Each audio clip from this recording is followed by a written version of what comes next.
Well, welcome to Tuesday at 7.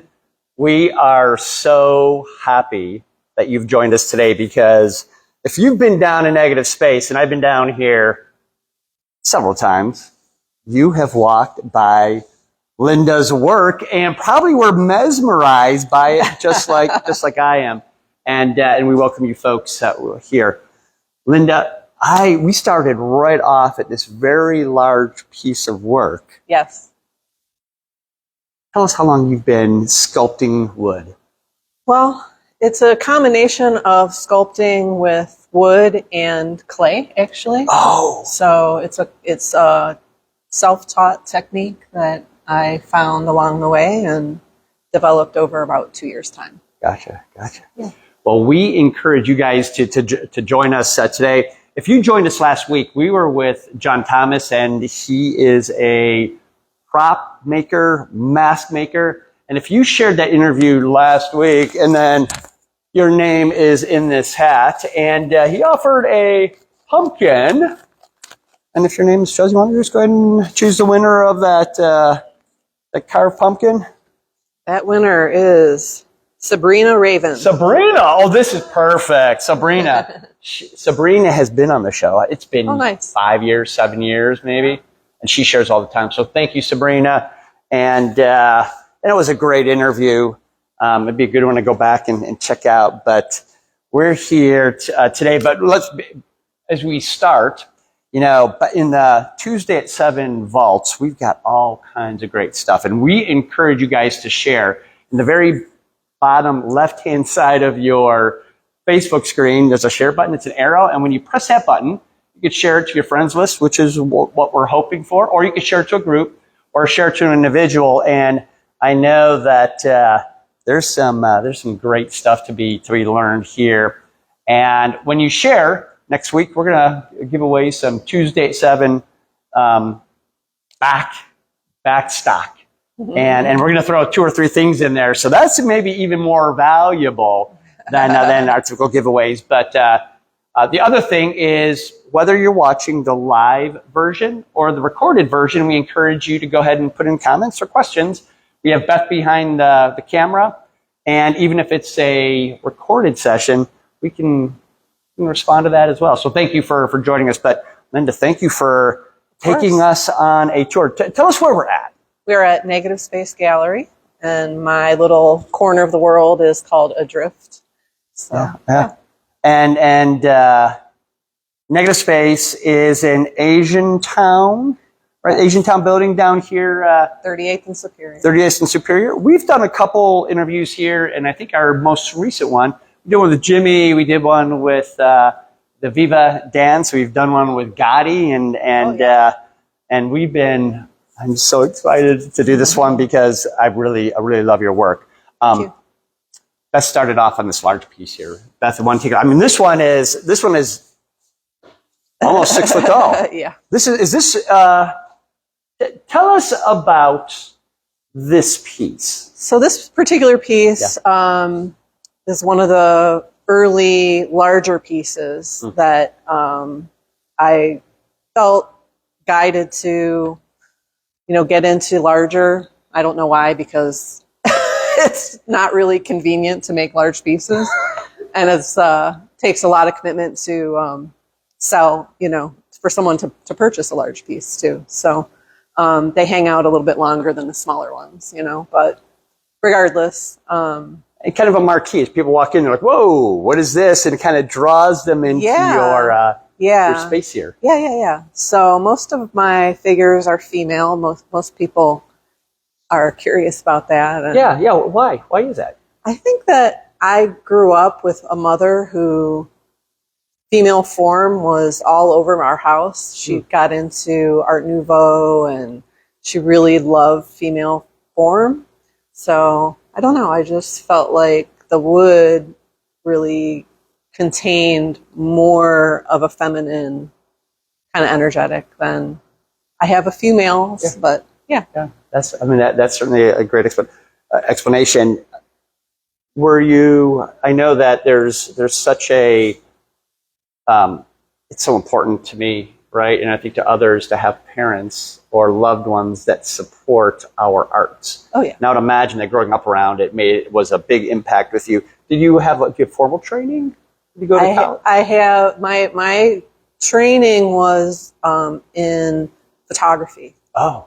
So visually, that was what I began with. Yeah. And somewhere along the way, you moved to sculpting. Like, tell us that transition. Right. So getting into photography felt like this kind of separation between where the sculpting, I was in love. You know, it was more so the journey between creating, you know, on this kind of two-dimensional planes, going to three-dimensional,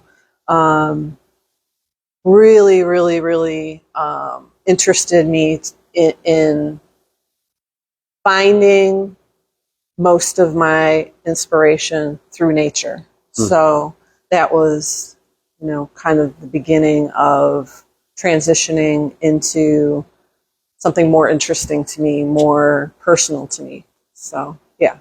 Were you a nature photographer? You found yourself out, and then you saw some things that... I wish it was like that. No, okay. Not at all. Okay.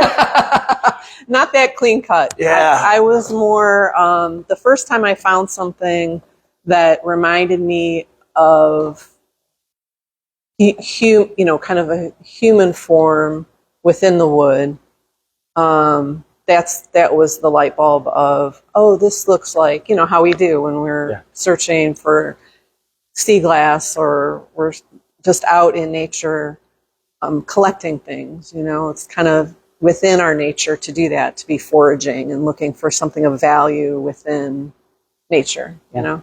So it doesn't always mean we have to collect, but for me it turned into a huge, I have more wood than I'll ever be forgiven for having.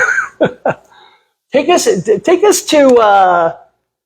a little tour, and you give us that tour. So from this piece, where do we go next? Well, I guess you can go in and then you'll kind of walk us through. Yeah, I think that if you've been down here to negative space, right, you've seen this work. I want to make sure that I stay out of the light. This piece is smaller. Yeah, so I typically collect the bodies or the torsos or the, you know, kind of the main portions first, and then build from there. So the heads, like I said, are clay, and that surprises some people that to integrate, that was the challenge was to integrate the clay to mimic wood Seamlessly. Yeah, absolutely, as much as I could within different colorization and material, and then using also natural material to you know, the feathers and the different ferns and different lichen and all the things. So yeah. What kind of clay do you use? Do you fire this? No, it's not fired clay. It's okay. actually a combination of materials. Okay. It's not necessarily one kind of. It's kind of your own it's secret my own, sauce of exactly. I love it. Exactly. So, but it's not a fired clay. No. The transition is so believable. Yeah. That I thought that you sculpted everything out of wood. Exactly. And that you assembled them. I mean, it is so seamless. And the fact that you use other materials to kind of help with those transitions, meaning like as a special effects makeup artist, I'm always trying to hide those transitions. Okay, yeah, and of course. And it's well done. Thank you so much. These pieces. Yeah. So another big piece that lives here. We've been here and we've looked at your stuff, and never once has it occurred to me that those heads were not wood. Yeah. So the secret's out. It's astonishing. Yeah. Linda, tell us about rescuing or discovering, your artwork in wood. Like, well, what is that process? Like, do you travel down rivers and streams in the lake? Exactly. Okay. I have brought wood back from Hawaii and California and Utah and Washington State. And so I, am definitely a forager and a searcher of treasure. And it never gets old for me, So, and my eye sees things very, obviously very kind of in the realm of human form, which is what I'm looking for. Some kind of movement. I was a dancer, still am a dancer. And the movement within the wood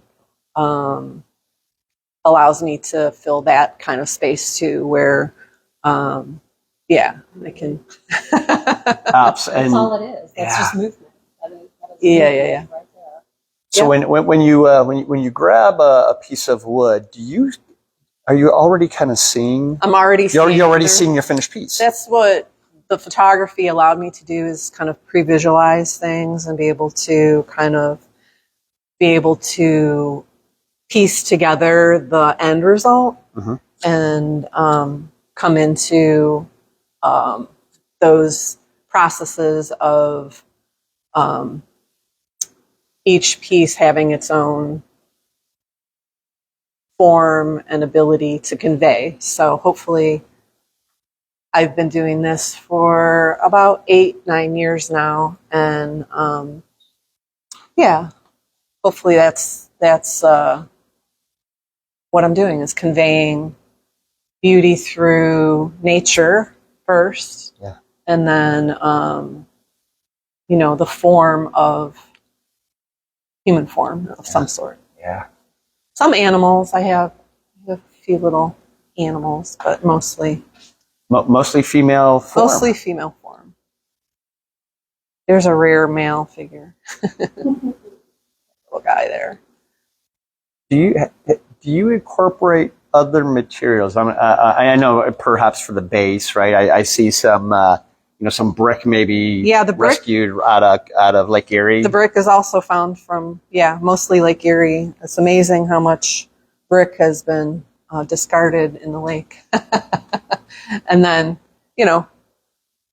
wheedled down to my basis. Your basis. Yeah. Have you used other materials, or meaning metals? Or is it wood and clay is primarily your... Wood and clay. Okay. It's all pretty much wood and clay, and then pieces and parts, little bits and pieces that inspire me to make either the arm, a little, willows, or this and that, branches and such. So You name your work? Because I don't. Oh my gosh, if I had to name it, I would lose my mind. My mind does not work like that. I would rather have people name them for me really than try to come up with names, because that's not how my mind works. So no names. I mean, you've got a lot of work down here. What's my 40 pieces, 50 pieces ish down here? Probably 50-ish here, but I have as much and more at home for sure. Are you showing elsewhere other than? I do pop-ups. I do 78th Street Studios occasionally. I do. Sometimes I do Lakewood Arts Fest. Sometimes I do Christmas, holiday shows and that around town. So And how about online? Can we find your stuff online? And what's the best way? Yeah. I'm on Etsy. So Driftwood Wonder is on Etsy, and that's been a great resource for me to sell on Etsy. Yeah.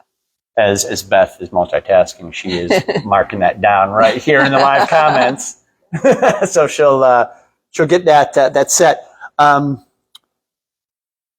Is it hard to part with pieces? It is not anymore. Not anymore. Okay. So I worked for 2 years to get the process down. And then I did another probably almost 2 years before I felt like I could sell and release the children. You know, they really did feel personal to me, in that selling them seemed almost absurd, you know, because I felt that close to the work. And thank goodness I crossed the line into understanding that they belonged to other people and to the world, and should go out and venture and be out there in some way, shape, or form. So yeah, it's definitely a better way to go than to be that person, the crazy sculptor lady, you know, the crazy driftwood lady. Yeah. And I love your drift, Oh, you know, thank you. right up here. It's perfect name. Yeah. Perfect name. Do you, as you're rescuing wood, Yes. right? And you're already, you know, perhaps visualizing, you know, these creations. Is the wood that you're rescuing? I mean, are you like, well, I'm pulling maple, or I've got, you know, this came out of a root system. And do you find a particular wood more conducive to your? No, not at all. Okay. It's more the shape and form, and then the kind of what comes to mind is the journey that it's taken. You know, every piece has gone through something of a major transformation, from something that didn't ever exist, right? Yeah. To something that had to exist for a really long period of time, typically, I would imagine, before it broke away from its original form, and then traveled in some way, shape, or form through water, typically, and then landed somewhere for me to discover and find and nurture into another life, another way of existing. So, yeah, that's how I think of it. Well, we encourage you guys to share this video. If you share, we know it. Next week, we're going to pull together some Tuesday at 7 goodies to pass along, to incent you to share. But if nothing else, people need to see this work, because it is absolutely stunning. Tell us a little bit about the people who collect your work. Probably the demographic is mostly women who relate to it. But I've definitely had men who have purchased as well. I don't really know. I think that with Etsy, I have no idea who's really buying. So that's interesting. But from shows, it's always, with my price point, it's hard to let go of hundreds of dollars, you know? And so people have to think about it, and it's interesting how many people come back after an experience and just say, oh, I couldn't stop thinking about the work and the piece, and this is what belongs in my house in some way, shape, or form. So, yeah. I ask this question from time to time, and that is, do you think that people choose the artwork, or do you think the artwork chooses the person? Probably a little bit of both, you know. I think that once you're touched by something, right, there's this need inside to, again, as a human, we like our things. We like to have things that make us feel a certain way. And this work certainly makes me feel a certain way. So I think that gets conveyed, and then whoever feels inspired to buy is inspired for a reason. You know? Yeah. I am a person, when I walk up to something, right? I mean, I get drawn in by the pieces that really, I don't want to say sometimes whisper to me, but sometimes shout at me. I'm just like, whoa! I mean, I can walk in and just go, whoa, you know, and move right to the piece that that is choosing me. And have you come across the folks that just go, I came back, I had to have this piece because this piece spoke. Have they ever shared those personal experiences about what the piece means to them, and how that differs maybe from your creation? I know that's really esoteric, you know. Yeah, I don't know. That's a good question. I don't know what's going on in anybody else's really experience or mind, other than the people who have come back and said, "Oh, I just couldn't stop thinking," or I saw your work in a magazine, or I saw your work at the studio or wherever they saw it initially and said, they just couldn't move from anything other than having it. So yay me. Beth, did you catch that piece in the corner back there? I did, but You did? Let's venture through here. I want to be cautious so I don't make Oh yeah, they're fragile. Yeah.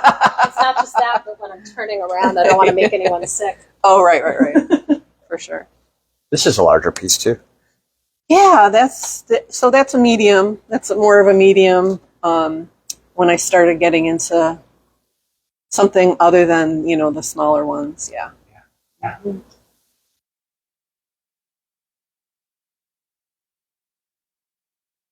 We have a shell.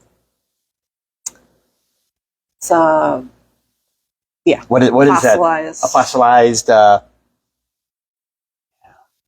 Stay out of that. Stay out of the light there.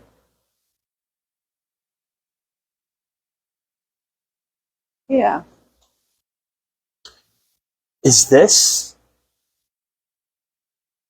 is absolutely gorgeous. This is one that, as I walked in, is this a I don't even know, is this a fossilized piece here, or No, it's just more driftwood. That particular piece probably came from the forest more than from the beach. So I do find things in the forest, and I still call it driftwood. It's really just wood.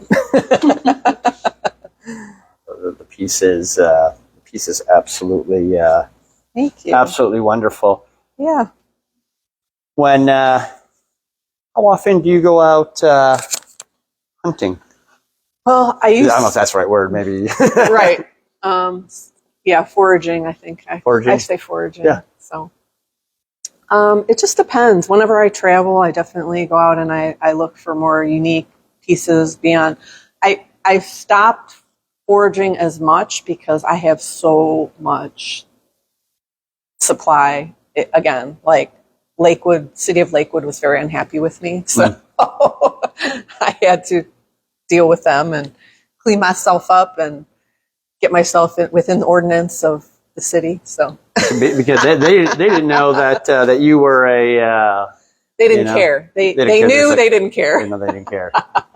And and quick detour. Thank you, Victor, because we were out in your neighborhood interviewing Victor, a number of times, and he's like, we're talking about negative space, and he's like, Linda, who does all those wood sculptures, is in our neighborhood, and so thank you, Victor, for connecting us and bringing us in. There's a couple pieces here as we're kind of rounding here, and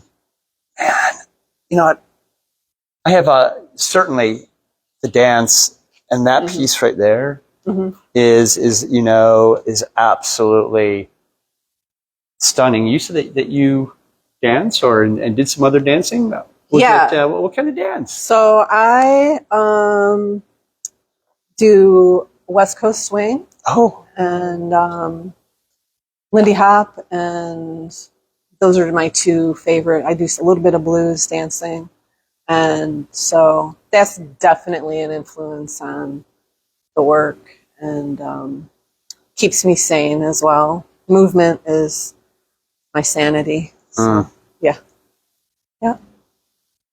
What does let's say the tail end of 2025? I mean, we're already kind of more than halfway through. I know, right? In 2026, what does that mean for your work? Are we going to see? We're going to see you showing elsewhere. You said 78th Street Studios. So I have a show coming up August 2nd in Barberton. It's a solo show at Gallery on 4th.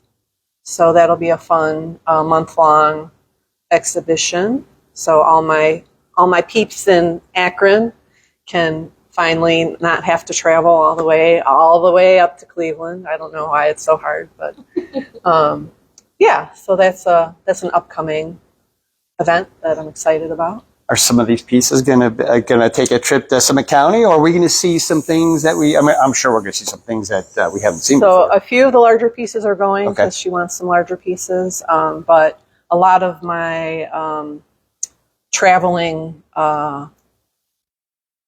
showpieces will be there as well. So it'll be a mix between these and those. Yeah.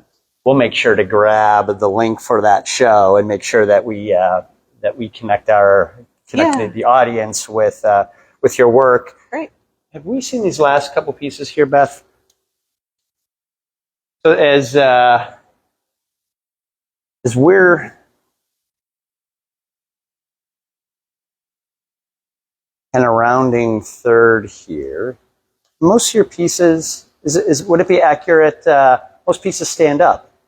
You know, most pieces stand up. There are some freestanding or sitting. There's that one. Oh, that one down there? Yeah. And I saw that. And then there's a couple pieces here that are reclining. Is that a reclining piece? Yeah. Or, yeah, it looks like it went over, actually. Went over? It works that way, too, by the way. Yeah. Still do photography, or did that kind of get put aside? That got very much put aside in the midst. I don't know how I could do both, because this was an obsession for, or has been an obsession for the years since I started it, Yeah. For doing it less than a decade. This is absolutely beautiful work. You've got a great collection. We're at Negative Space, and we're with Linda. We encourage you guys to share this video. We encourage you to keep an eye on Linda's show in Barberton, and we appreciate you joining us today. Again, if you share, we know it. And next week we're gonna do a drawing for some Tuesday at 7 giveaways, and we appreciate you bringing our community here to see your work. And thank you, certainly, Gotti, for hosting so many artists. Like what you do here, wonderful person. is great for our community. Amazing man. Right. Yeah. We'll see you guys next week.